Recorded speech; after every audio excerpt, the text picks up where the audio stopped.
What if I told you your quiet suburban neighbor, the one mowing his lawn and waving hello, might not be human at all?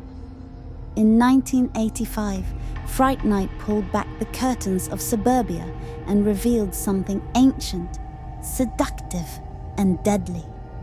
Tonight, we're digging into the vampire origins of Fright Night.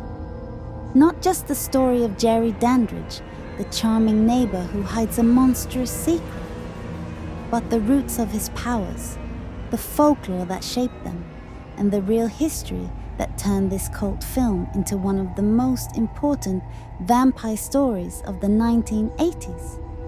By the end, you'll see why Fright Night isn't just another horror movie. It's a modern vampire handbook.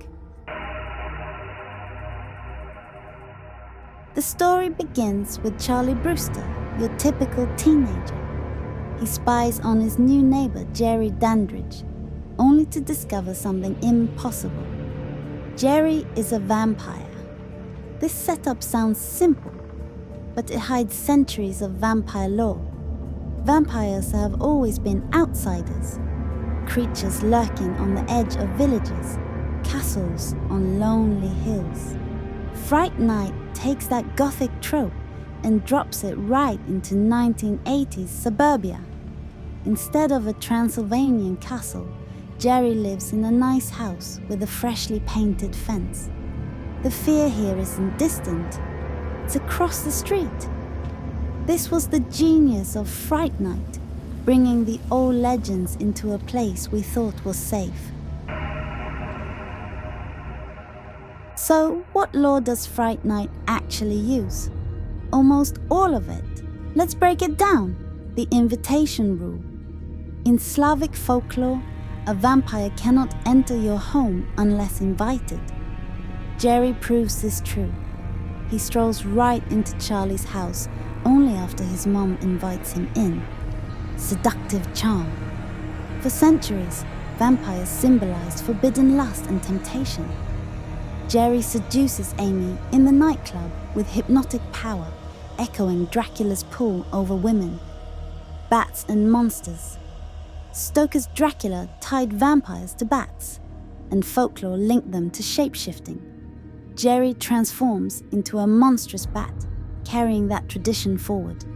Crosses and faith. Christianity influenced vampire legends heavily. Crosses, holy water, and sacred relics repel or harm them. But crosses only work if you believe. When Peter Vincent holds a cross without faith, Jerry laughs in his face. Stake through the heart. One of the oldest and most universal vampire killing methods in Slavic, Romanian, and Balkan traditions. The wooden stake was seen as pinning the vampire's body to the earth. Charlie and Peter used this exact method in the climax. The sunlight curse. Earlier folklore often had vampires active both day and night, but German expressionist cinema like Nosferatu cemented the idea that sunlight destroys them.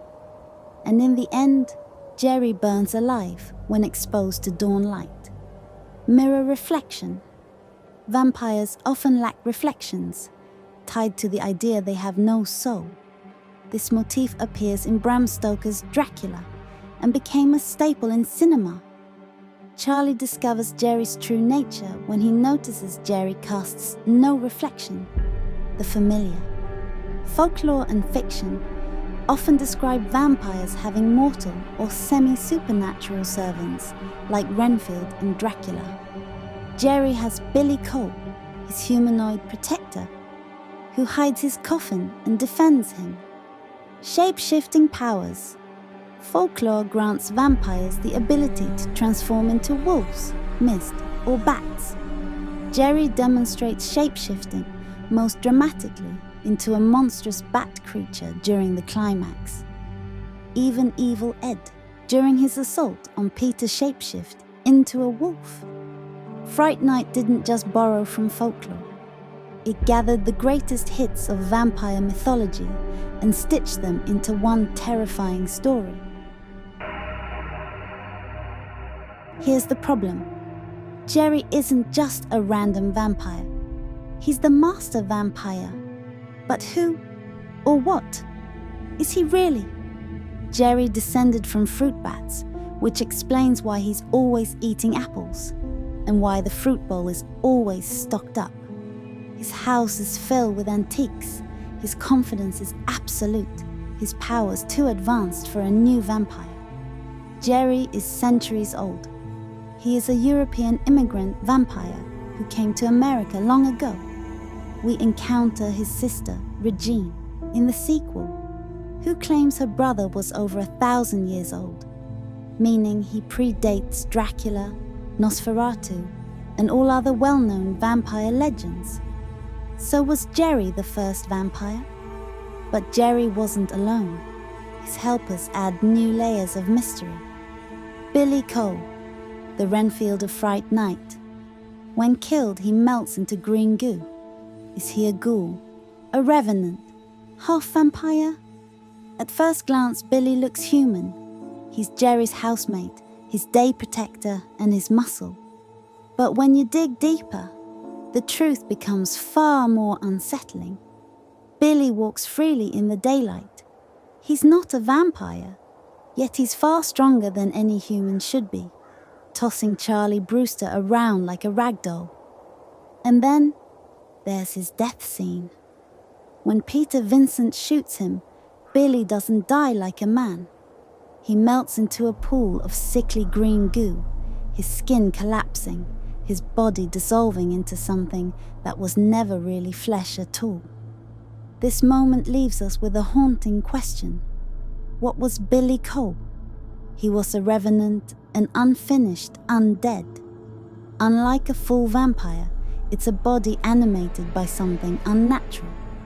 Billy's goo-filled corpse feels like a construct, a shell held together by dark magic, only to collapse once Jerry's power is broken. Then there is Evil Ed.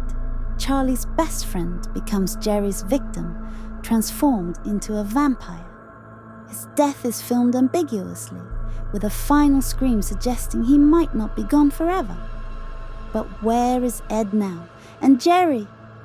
He stands as one of the most iconic vampires in film history.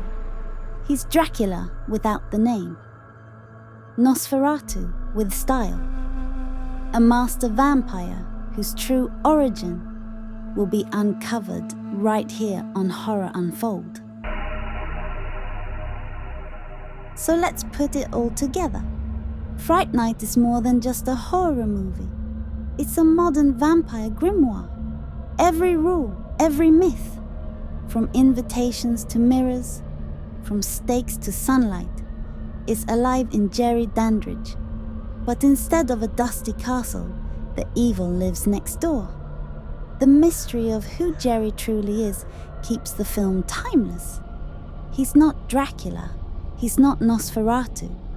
He's something in between, an ancient predator hiding in plain sight.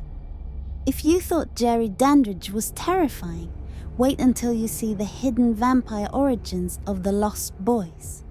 Click the video on screen.